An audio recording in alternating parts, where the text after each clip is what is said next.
Buscando la verdad en la revista de Opinión Democracia, queremos saludar a un reconocido politólogo académico de Flaxo, Simón Pachano. Ayer en Diario El Universo nos ilustraba sobre este tema político de coyuntura que estamos viviendo, especialmente en ese escenario de la Asamblea Nacional, sobre el equilibrismo sin red.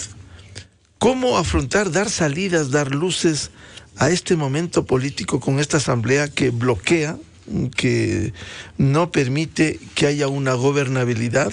Y ahí están los hechos, ahí están los proyectos que se han tramitado, y como el último, la ley de inversiones que fue negado y archivado.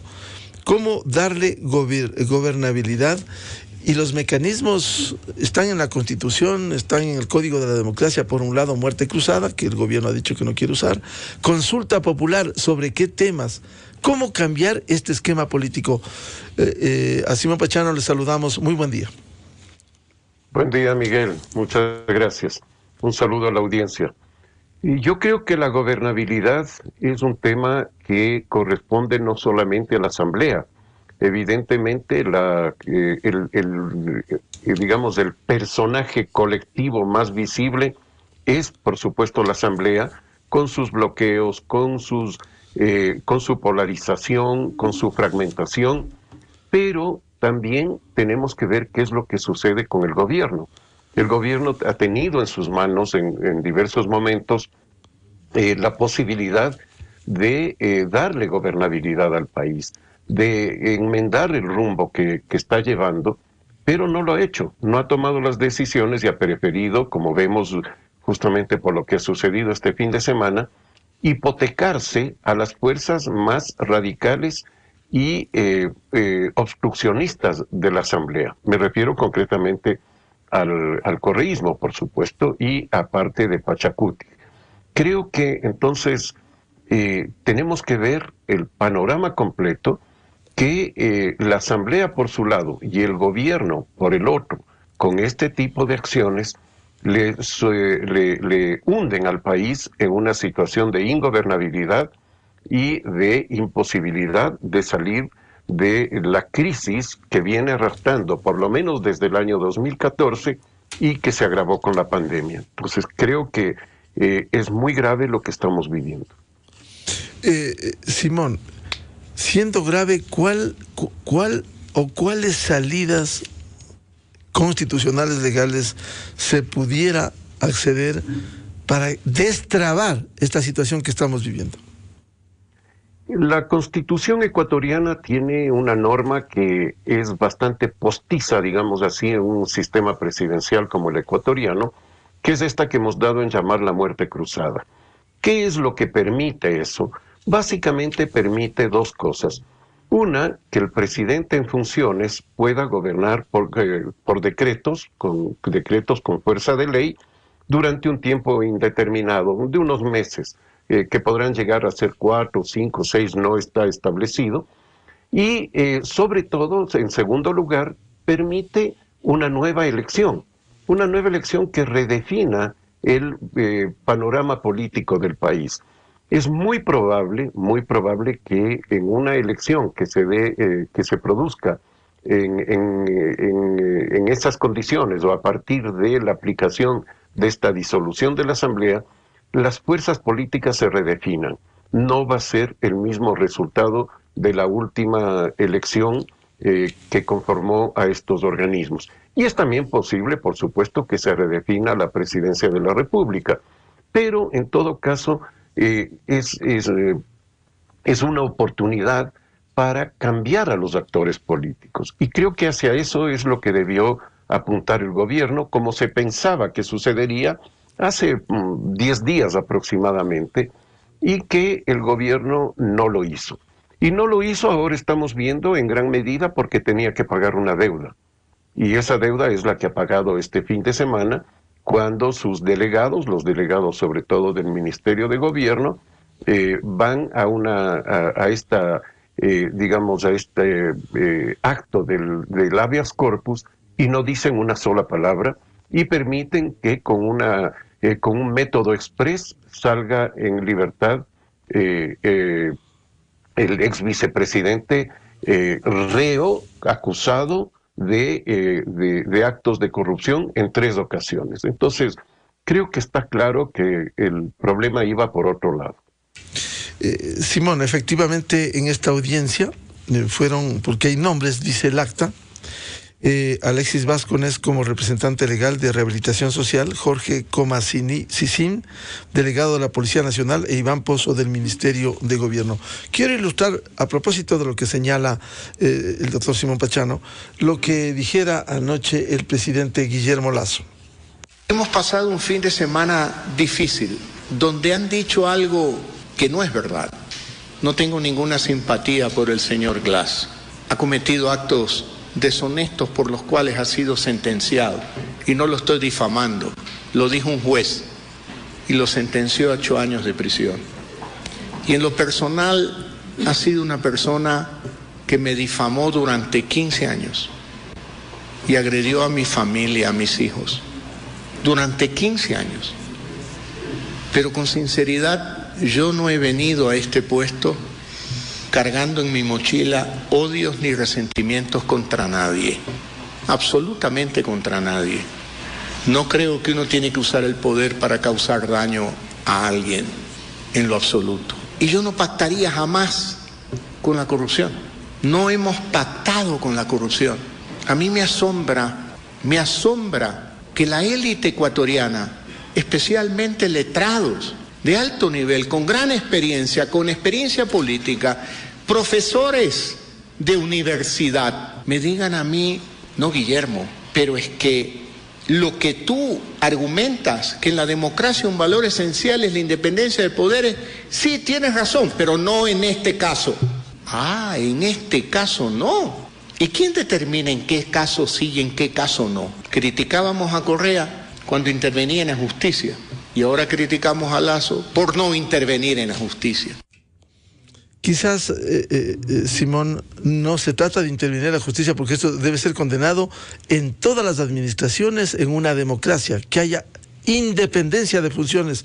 Sin embargo, quizás, le pregunto a Simón, ¿no contrasta con la actuación, como ya señaló, de los 3 representantes a esta audiencia de habeas corpus, el señor Alexis Vázquez, representante de Rehabilitación Social, Jorge Comasicín, de la Policía, e Iván Pozo, del Ministerio de Gobierno, representante del ministro Jiménez, del Ministerio de Gobierno?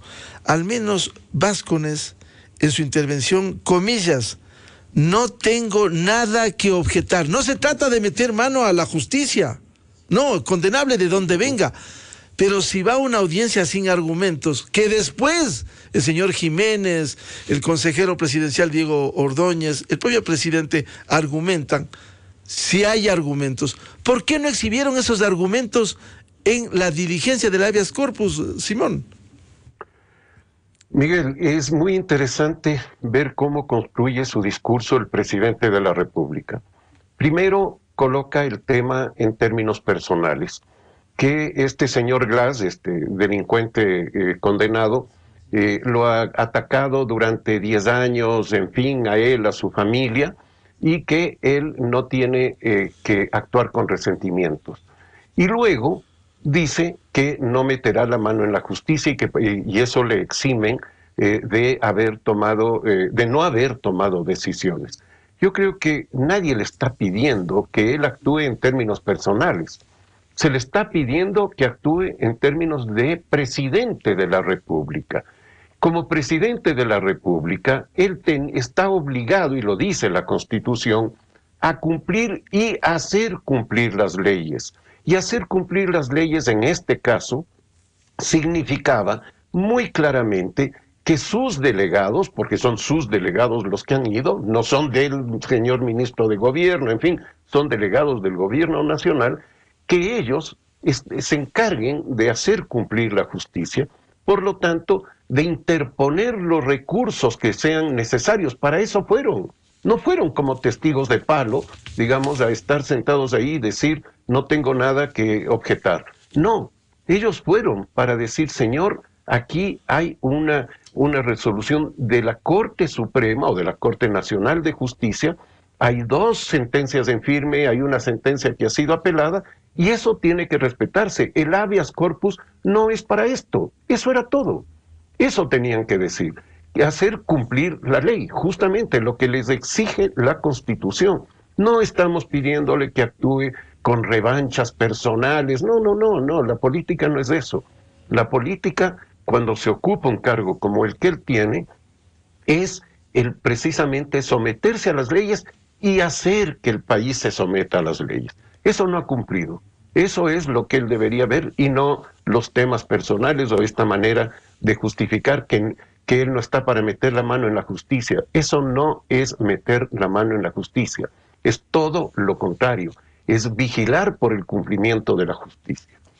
Con este episodio sale golpeado el presidente de la República, más aún como se ha dicho, si está en camino una consulta popular, ¿esto pudiera afectarle, Simón? Por supuesto, por supuesto.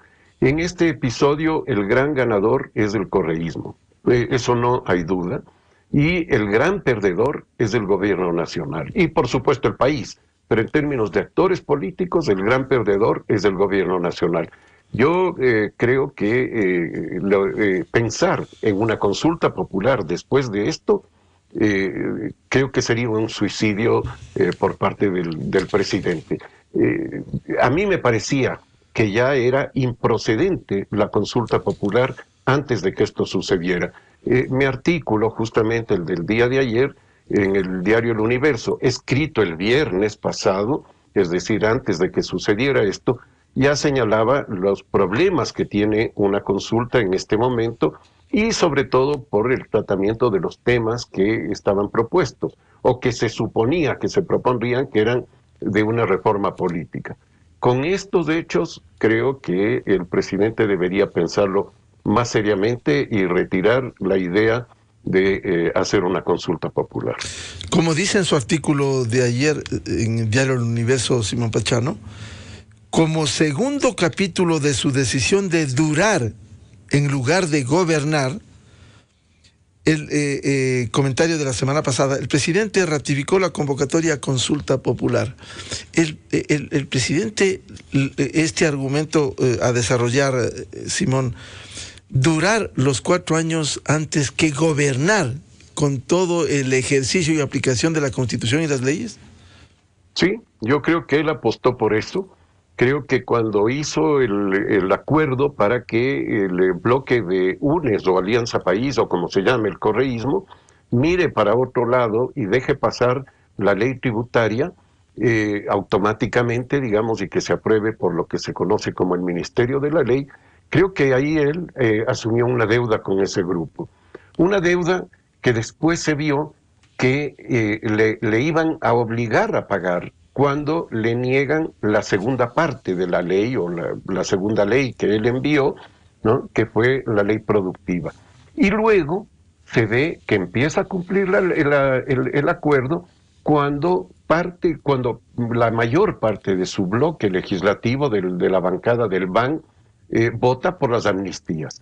Es decir, está claro que se va pagando esa deuda y que el último pago hasta este momento, no sabemos si todavía faltan algunas cuotas, el último pago es el que se ha hecho este fin de semana con esta liberación de Jorge Glass, que seguramente ya está saliendo por alguna frontera terrestre del país. Pero si hay deudas, sería mucho más grave a esto, que es una afrenta a lo ocurrido el fin de semana con la libertad de Glass por las sentencias que tiene y que se ha esgrimido. Si hay más deudas, uno pudiera presumir, esta es una lucubración nada más, que la deuda final es revisar la sentencia de Correa, lo cual sería ya lo último que le pasa al Ecuador, Simón. Seguramente, no me extrañaría que lleguemos a ese punto, ¿no? Con esta cosa de no meter las manos en la justicia, se pueden justificar muchísimas cosas, ¿no? Y quisiera recordar un hecho que me parece importante, Miguel, y es que son las palabras de Rafael Correa cuando su bancada miró para otro lado y dejó pasar la ley. hubo reclamos de parte de sus propios seguidores, de sus militantes, hubo desafiliaciones, en fin, y él dijo: pónganse en el lugar de los compañeros que están perseguidos, que están presos, en fin, es decir, entiendan que estamos haciendo esto a cambio de la libertad de ellos. Era muy claro, era muy claro. La gran ventaja de estas personas que no pueden contenerse, que tienen incontinencia verbal como Rafael Correa, es que dicen las cosas. Y él lo dijo claramente en ese momento, que habían hecho esto para proteger a esas personas. Entre esas, obviamente, los más visibles eran Jorge Glass y Mera, ¿no? Por lo tanto, ahí estaba claro qué es lo que se estaba negociando y qué se hipotecaba y a qué se comprometió el gobierno. Volviendo al escenario de gobernabilidad, al escenario de la Asamblea Nacional, la destitución de la presidenta de la Asamblea, Guadalupe Llori, es cuestión de horas. Es decir, allí sigue caminando por su lado la agenda para finalmente cambiar las autoridades en la Asamblea, luego ir a tomarse los organismos de control partiendo del Consejo de Participación Ciudadana, Simón. Exactamente, y el cambio de las autoridades no es solamente el cambio de Guadalupe Llori y de los integrantes del CAL, es también un cambio en las comisiones. Hay comisiones que les molestan mucho, entre esas la comisión la de Villavicencio, ¿Fiscalización? ¿no es cierto?, de fiscalización, ¿no?, que les molesta mucho y que saben que es una espada colgada sobre sus cabezas, y otras comisiones, por supuesto. Por lo tanto, creo que nos esperan momentos peores que los que hemos visto en estos días, si es que el gobierno no enmienda esto y rompe el pacto que yo estoy seguro que existe, estoy dando por hecho, por estas evidencias que hemos conversado, Miguel. Y si no lo hace, entonces tendremos a un gobierno mucho más sometido, acorralado y sujeto a esta fuerza disfrazada de política, pero que es delincuencial. Si rompería, si es que hay este pacto, implicaría que se evite la toma de los organismos de control, pero la agenda avanza con diferentes matices y pronunciamientos. El socialcristianismo, que ha estado aliado con el correísmo en muchas votaciones, a propósito del habeas corpus, salió a denostar contra el gobierno y el correísmo, que ellos son los de la alianza. ¿Cómo entender esto? Bueno, obviamente, ¿no? Es el famoso dicho popular, ¿no?, persigan al ladrón, que es el grito para desorientar a quienes le persiguen. Creo que el Partido Social Cristiano encontró un muy buen pretexto para limpiarse la cara, digamos, de lo que ha venido haciendo durante este tiempo en alianza con el correísmo. ¿Qué queda frente a este panorama político? Si la consulta no pudiera tener sus efectos de una reforma política, que sectores respetables, académicos, Corporación Participación Ciudadana, la semana anterior Voces por la Democracia, Simón, que también se pronunció en su momento empujando esta reforma político-electoral, cada vez más lejos? Sí, está cada vez más lejos. O sea, las reformas políticas son imprescindibles, pero hacerlas en este momento por medio de una consulta popular es un riesgo muy grave, porque puede ser rechazada. Puede ser rechazada por este sentimiento de insatisfacción de la ciudadanía.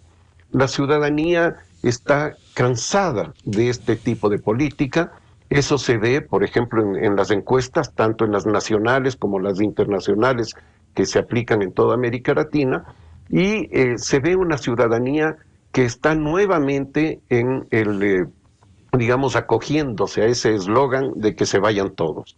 Y ese que se vayan todos puede significar un voto negativo en cualquier consulta que se presente, no solo en una que sea de iniciativa del gobierno, sino en consultas que sean iniciativas de la propia ciudadanía. Por lo tanto, creo que no es el momento de ir a esa forma de democracia directa, que es muy importante, la de la consulta popular, porque las condiciones del país van a hacer que eso sea un boomerang, sea un elemento negativo para cualquier objetivo de reforma política que se tenga. Siendo importante el contenido de una consulta popular en su momento, en su artículo de ayer, Simón Pachano dice: el contenido es lo de menos, lo que importa es cosechar apoyos en el descontento y en la desconfianza de la gente que pudiera, se puede presumir, que pudiera haberse profundizado este momento en el Ecuador. Sí, obviamente es muy probable que, como digo, que la gente vote con rabia, digamos, ¿no? Que vote ¿en contra de qué? De todo, de que se vayan todos, de que no quiere saber nada de política. A una población que está preocupada de su sustento diario, de la pérdida del empleo, del ingreso que no llega a fin de mes, en fin, preguntarle sobre el número de asambleístas, sobre si se vota en la primera o la segunda vuelta por los asambleístas, o si es que se elimina el Consejo de Participación Ciudadana o se le quita funciones. Eso no tiene mayor sentido para una población que está viviendo este tipo de situaciones. Por lo tanto, creo que hay que tener mucho cuidado en ese sentido y no someter a digamos, a un fracaso una consulta popular. Simón, que se vayan todos, pero no se iría nadie, y todo quedaría intocado en estas condiciones. Repito lo que he señalado alguna vez aquí mismo en programas como Controversia, por ejemplo, Miguel, que cuando la gente gritó que se vayan todos, no solo aquí en el Ecuador, sino en varios sitios, el problema era que se fueron también ellos, es decir, que también se fue la gente. Era más o menos vayámonos todos y olvidémonos de esto. Y se despreocuparon de la política y dejaron abandonada la política ¿en manos de quién? De los mismos que retornaron o de los sustitutos de los mismos, pero con prácticas muy similares y mejoradas incluso en términos de su capacidad de hacer trampas, en fin. Entonces, creo que es muy riesgoso hacer política en condiciones como estas y hacer sobre todo este tipo de formas de democracia directa que pueden resultar, insisto, un boomerang, una barra que se regresa contra la cabeza de quienes las impulsan. Y el escenario de una consulta popular por iniciativa popular, perdón, la redundancia, con la recolección de firmas para que sea las agrupaciones, la academia, los diferentes sectores con respaldo de firmas, que se vaya a una reforma político-electoral? Es también difícil, Miguel, es muy complicado porque para eso hay que hacer una buena campaña. Una consulta popular, igual que cualquier acto eleccionario, tiene que estar precedida por una campaña. ¿Quién va a ser? ¿Quién va a hacer la campaña si son organizaciones sociales las que impulsan la consulta, ¿no? Y que no tienen la capacidad que puede tener un partido político, no tienen los recursos, en fin. ¿Cómo se va a informar a la ciudadanía de los contenidos de las reformas, de la importancia de las reformas que se están planteando? Yo le veo muy difícil en estas condiciones. Me parece que es mejor dejar estacionado por un tiempo esta idea y retomar otro tipo de cosas. Creo que todavía el gobierno está en posibilidades de demostrarnos a quienes estamos pensando mal para poder acertar que no hubo lo que estamos diciendo, que no hubo este pacto con el correísmo y que puede tomar otro tipo de decisiones. Veamos qué es lo que pasa en estos días, si en efecto lo va a hacer y si se va a arriesgar a tomar medidas que sean medidas efectivas y que rompan esta situación en la que se ha entrampado el propio gobierno. Simón, ¿y cómo pudiera demostrar el gobierno que no es así como argumenta? ¿Con qué medidas, con qué hechos concretos? Bueno, el primer hecho tiene que ser el que Jorge Glass vuelva a la cárcel. Creo que ese hecho ya sería una lavada de cara del gobierno, por sí solo.